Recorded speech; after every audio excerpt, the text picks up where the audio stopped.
कहानी भाभी और देवर का राज। सोनम एक खूबसूरत और चालाक महिला थी जो अपने नए घर में भाभी के रूप में रहती थी।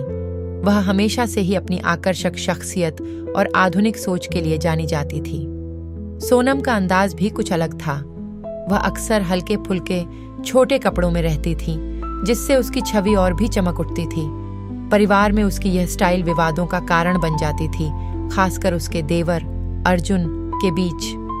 परिवार का माहौल। एक बड़े संयुक्त परिवार में रहते हुए सभी के अपने अपने विचार थे। सोनम की सास मधु देवी परंपरागत रीति रिवाजों की कढ़ाई में विश्वास रखती थीं और उसे हमेशा अपना अंदाज बदलने के लिए समझाने की कोशिश करती रहती थीं। वहीं देवर अर्जुन, जो अपने ससुर के घर में हमेशा से ही एक शांत और समझदार इंसान थे, पर सोनम के प्रति अपनी नजरों में कुछ छुपे आकर्षण को छुपा नहीं पाते थे। अर्जुन अक्सर सोनम की ओर टिकी रहती थीं। उसकी मुस्कान, उसकी बातें और खासकर उसके कपड़ों के उस आकर्षक अंदाज ने उन्हें बहुत प्रभावित किया था। एक शाम परिवार में होने वाले एक छोटे से आयोजन के दौरान सोनम ने अपने नए फैशनेबल परिधान में दिखाई दी। मधु देवी ने तुरंत उसे डांटना शुरू कर दिया। सोनम, तुम्हें ऐसा पहनकर घर में शर्मिंदगी फैलानी चाहिए। ये सब देखो, ये कपड़े कितने छोटे हैं। उसकी कठोर बातें सुनकर सोनम का चेहरा ठंडा पड़ गया, लेकिन उसने चुपचाप जवाब नहीं दिया। उसने अपने दिल में विचार किए कि शायद यह सिर्फ पुराने जमाने की सोच है, जिसे बदलने में समय लगेगा। उसी रात जब आयोजन समाप्त हो चुका था और परिवार के सदस्य अपने अपने कमरे में चले गए थे, अर्जुन सोनम के कमरे के पास चुपचाप खड़े हो गए। उनकी आंखों में एक अजीब सी चमक थी। उन्होंने धीरे से सोनम के कमरे की खिड़की से अंदर झांका। सोनम, जो अभी भी मधु देवी की डांट से अंदर ही अंदर दुखी थी, अपनी मोमबत्ती की रोशनी में चुपचाप बैठी थी। अर्जुन के दिल में सोनम के लिए एक गहरी चाह ने जन्म लिया। वह सोच रहे थे कि क्यों न इस माहौल में, जब सब शांत थे, कुछ कहा जाए। धीरे धीरे उन्होंने सोचा कि वह सोनम से बात करेंगे, लेकिन वह भी अपने आप में उलझे हुए थे कि यह कदम कितना बड़ा होगा।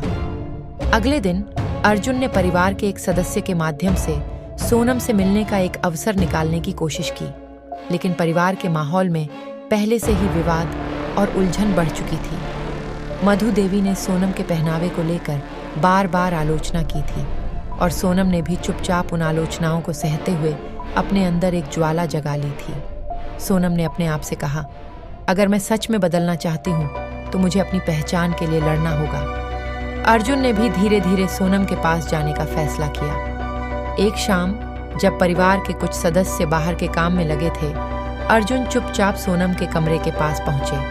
उन्होंने धीरे से दस्तक दी। सोनम ने दस्तक सुनकर दरवाजा खोला और उनकी आंखों में एक गहरी जिज्ञासा थी। सोनम, क्या तुम ठीक हो?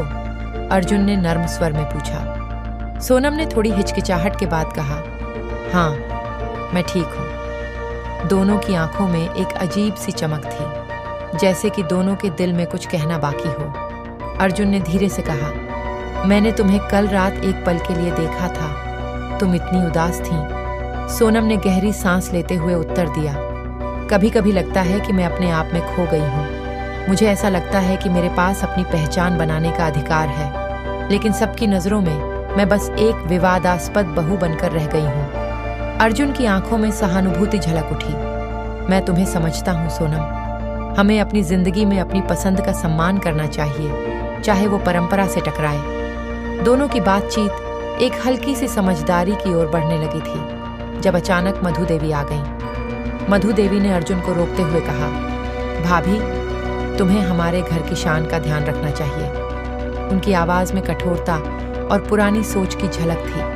अर्जुन ने धीमी आवाज में जवाब दिया, मां जी, मैं केवल सोनम की खुशी चाहता हूँ। मधु देवी ने गुस्से में कहा, अगर तुम्हें सोनम की खुशी है तो वह पहले अपने कपड़ों और अपने व्यवहार में सुधार कर ले। सोनम, जो इस सब को चुपचाप सुन रही थी, अब उसकी आंखों में आंसू आ गए। उसे लगा कि उसके सपने और उसकी पहचान अब किसी का मजाक बन चुकी है। मधु देवी ने थप्पड़ मारते हुए सोनम को डांटा, तुम्हें शर्म नहीं आती? तुम हमारे घर की इज्जत पर दाग लगाती हो। सोनम ने चुपचाप झुका लिया। पर उसके दिल में एक सन्नाटा गहराने लगा। उस रात घर में एक अजीब सी चुप्पी छा गई। सब लोग अपने अपने कमरे में डूबे हुए थे, पर सोनम के मन में एक तूफान मच रहा था। उसे समझ में आ गया था कि अगर वह अपनी असली पहचान के लिए नहीं खड़ी हुई तो शायद उसे हमेशा के लिए अपनी आत्मा का ही बलिदान करना पड़ेगा। अर्जुन ने भी अपने कमरे में बैठकर सोचने लगा कि कैसे इस स्थिति को बदला जा सकता है। दोनों ने एक दूसरे की आंखों में जो भाव देखे, वह समझ में आ गया कि वे दोनों के दिल में एक समान दर्द है। अगले दिन परिवार के एक बड़े समारोह के दौरान जब सब सदस्य इकट्ठे हुए थे, सोनम ने साहस जुटाकर सबके सामने अपनी बात रखी। उसने जोर से कहा, मैं एक इंसान हूँ और मेरे भी अपने सपने हैं। मुझे भी अपनी पसंद और अपने अंदाज से जीने का पूरा अधिकार है। उसकी आवाज में दर्द, उम्मीद और आत्मविश्वास था। इस बयान से माहौल में हल्की सी सनसनाहट फैल गई। मधु देवी चुप हो गईं और अर्जुन ने गर्व से सोनम की ओर देखा। कुछ समय बाद परिवार के कुछ सदस्यों ने भी सोनम के पक्ष में अपनी बात रखी। उन्होंने कहा, हमारे परिवार में हर सदस्य की अपनी पहचान होनी चाहिए। मधु देवी को अब महसूस हुआ कि शायद समय बदल गया है और उन्हें भी नए जमाने के हिसाब से सोचने की जरूरत है। अंतिम संदेश, भाभी और देवर का चक्कर। यह कहानी उस संघर्ष का प्रतीक है जहां पारंपरिक सोच और आधुनिकता के बीच टकराव होता है।